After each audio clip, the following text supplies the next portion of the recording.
So, when it comes to rail fanning, usually we go to busier spots along the main lines, such as the Halton, Dundas, or Bala. If you're from Eastern or Western Canada, you may have a different subdivision. The same thing applies with the United States, obviously. Cutting to the chase about Niagara Falls, and no, this is not the New York side, this is specifically the Canadian side. This is about Ontario. Niagara Falls is a tourist attraction town for many to enjoy. Whenever it's winter or summer, people love to visit the falls no matter what. Niagara Falls used to see larger amounts of rail traffic in the late 1990s into the early 2000s before some construction was done in the city, reducing the amount of traffic then. But now, with the amount of reduced traffic for Niagara Falls, not many rail fans enter the city itself and head south to Fort Erie for all the traffic needed to complete a day. And somehow, this could mark an end to railroad traffic in Niagara Falls. Go Transit and Via Rail keep connections from Niagara to Toronto just to keep the main lines active. I found an article that reads about the end of freight trains in Niagara about Canada's two national railways. The Civic and Ontario government officials held a ceremony in Niagara Falls this week to mark the end of freight trains traveling through the city's downtown and tourist area. The purpose of the track removal is to help spur the redevelopment of prime real estate in the tourism and downtown areas, eliminate traffic congestion and improve road safety, and generate new rail efficiencies at an important international gateway for Canada-United States trade. The ceremony was made possible by a trackage rights agreement between Canadian National Railway and Canadian Pacific, and the acquisition of CN and CPR's jointly owned rail corridor through the city's intercore by the City of Niagara Falls and the Ontario Lottery and Gaming Corporation, an Ontario government agency. CPR trains that used the downtown line now take CN's track to and from the United States via a new connection near Brookfield Road in Welland. The connection moves CPR trains onto a 16-kilometer section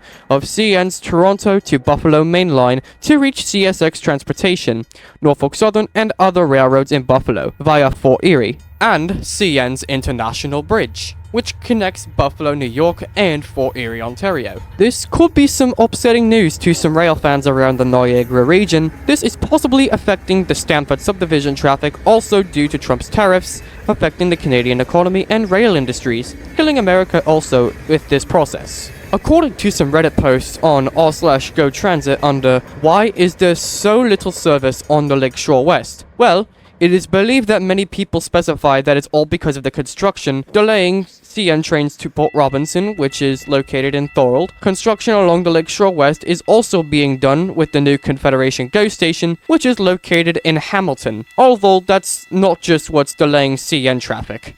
A posted reply from Marco Polo 1951 said that if there is no demand, why do so many private companies like Megabus, Flixbus, Niagara Airbus, Gateway, Trailways, etc. operate to and from Niagara? A more relevant question is why Metrolinx has not attracted a bigger share of the commuter, recreational, and student market. Clearly, the demand is there, but the service currently provided is sketchy, sporadic, and not reliable. Does anyone truly believe that thousands of daily commuters enjoy driving on the congested QEW?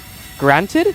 Well, CN still owns the tracks in Niagara Falls, but Metrolinx just needs to do what is already did elsewhere on the network.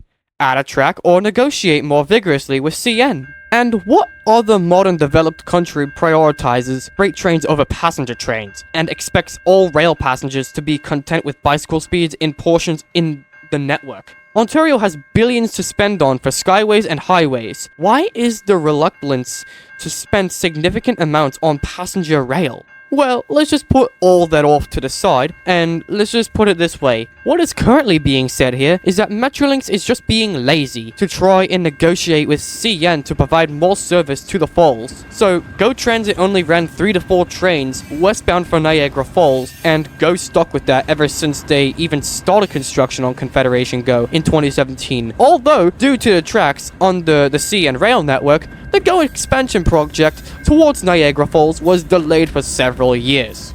And here's the even better part. I'm not even done there.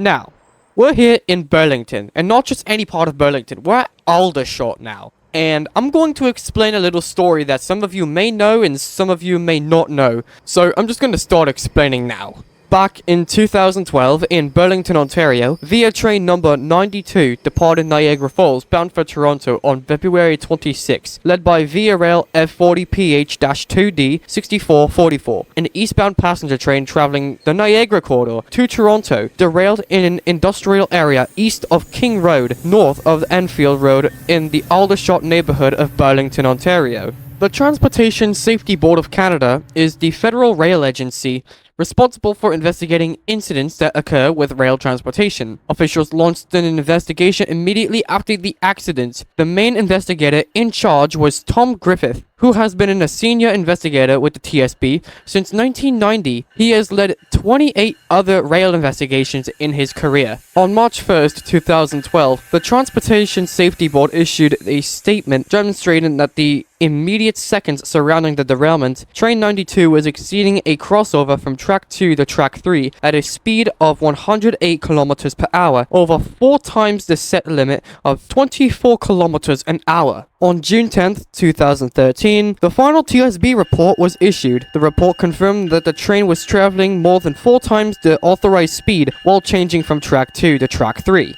It concluded that the crew misinterpreted the signal indication when approaching the crossover and proceeded at a speed appropriate for a train remaining on Track 2. It also indicated that a maintenance crew was working on Track 2 beyond the crossover, and that the attention of the locomotive crew may have been more focused on the safety of this maintenance crew, diverting their attention from the signal indication. Furthermore, the previous signal, which gave advance warning of the speed restriction, was passed before a stop at Aldershot Station, and the locomotive crew may have forgotten about its indication while stopped for several minutes. It also concludes that since Via trains rarely change tracks at this crossover, the crew may have had a strong expectation that they would be remaining on Track 2.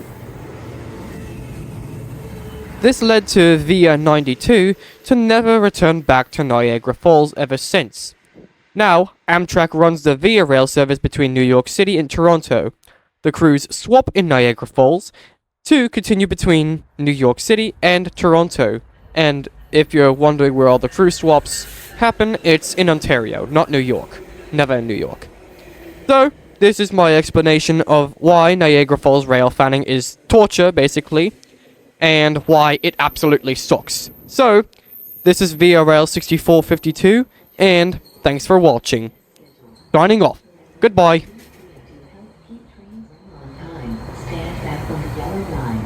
Un train arrive bientôt comme prévu. Pour la sécurité.